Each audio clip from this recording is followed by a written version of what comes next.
আমি আমার খারাপ সময়ে আমার যারা কাছের মানুষ, আমি যাদেরকে আপন মনে করতাম, তাদের আসল ব্যবহারটা, তাদের আসল যে ফেসটা, ওটা আমি দেখতে পাইছি।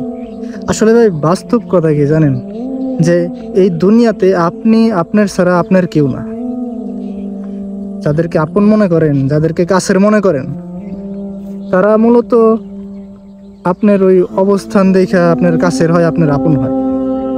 দিন শেষে দেখবেন যে আপনার পজিশন, আপনার অবস্থান যদি ভালো না থাকে, তাহলে এই কাছের মানুষ, আপন মানুষ, এগুলা আর ওই আপন থাকে না।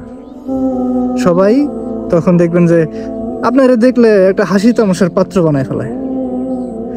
একটা কষ্টের আর আফসোসের বিষয় কি জানেন, দেখবেন যে যখন একটা ছেলে, একটা যুবক ছেলে, যে তার ওইরকম কোনো ইয়ে থাকে না, কোনো চাকরি বাকরি বা একটা ইনকাম সোর্স থাকে না, তখন দেখবেন যে মানুষ ওই জায়গাটাই আঘাত করে বেশি। আইসা জিজ্ঞাসা করবো যে তুই কি করতেছো এখন, ভবিষ্যৎ প্ল্যান কি, কি করার ইচ্ছা। কোনো মানুষ আপনারে কোনো কিছু কইরে দিব না, কিন্তু আপনারা এসে জিজ্ঞেস করব যে কি করার ইচ্ছা, কি করবা ভবিষ্যতে।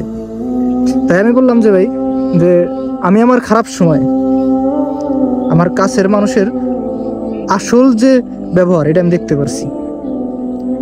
আসলে মাঝে মাঝে এরকম খারাপ সময় আসা দরকার।